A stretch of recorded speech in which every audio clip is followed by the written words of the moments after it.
Erik Erikson's major stage centered around adolescence is this idea of identity versus role confusion.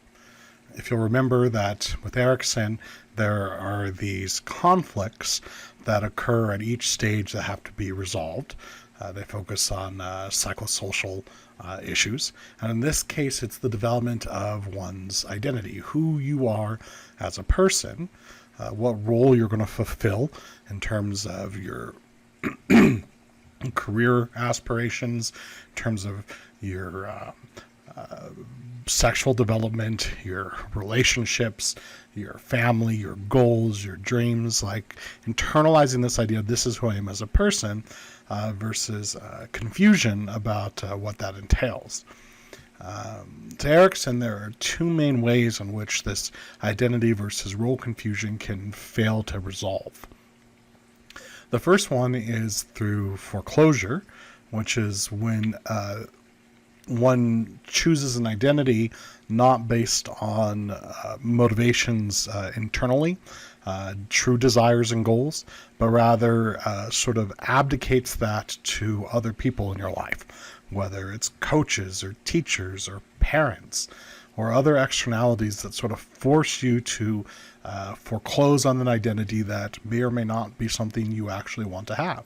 Right? You may decide that you're going to pursue a particular career path because that's what your parents want you to do. Or you may choose to go study at a particular school because that's what a teacher told you should do, right? The idea is that it was not an identity that formed from your own internal drives, but was rather something you embraced because of these externalities.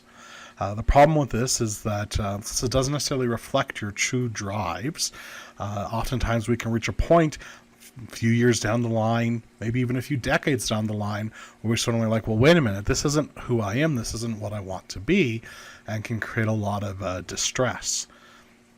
Another way is what was referred to as the moratorium. Moratorium is where adolescents sort of put off forming an identity until a later point. There are certain elements in our culture and society that can make this more or less likely to occur.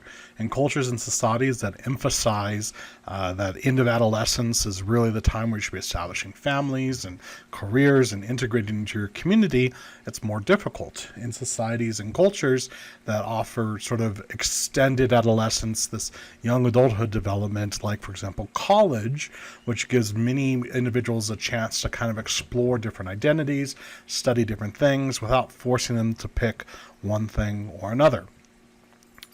Of course, you can always form your identity, right? It doesn't, it's not either foreclosure or moratorium. And you can often form parts of your identity, and it can become quite complicated, right? Occurring at the same time of identity exploration, we see an interesting sort of psychological phenomenon emerge in adolescence that centers around this idea of the personal fable. The personal fable is this idea that the adolescent is somehow special or different from other people. They will often experience heartbreak that no one can understand because their love is different from everybody else. Their heartbreak is different from everybody else. Their experiences are unique, different. Right? No matter how similar they may be, we often perceive of ourselves during this time of our life as somehow being unique and special. This manifests itself in some specific ways, like, for example, the invincibility fable, which many adolescents tend to view themselves as being invincible. It's not that they literally don't think they could die, right? They understand that if something were to occur to them, a car accident, or they got shot or pushed off of the Empire State Building, they don't believe that they are invincible in the sense that they wouldn't die, but they believe that something like that won't happen to them. Whatever choices they make will keep them from running into trouble, that they will never wind up in a situation where they might be hurt. So even when they're doing risky behaviors, they understand that somebody can be hurt doing this, but they don't believe that they will be hurt. They often form imaginary audiences where they believe that everybody is interested in them, focused on them, judging them, talking about them, thinking about them, right? That they exist in this world where everybody is paying attention to them and their choices. There's an interesting relationship, I think, between the personal fable and the identity formation during this time period.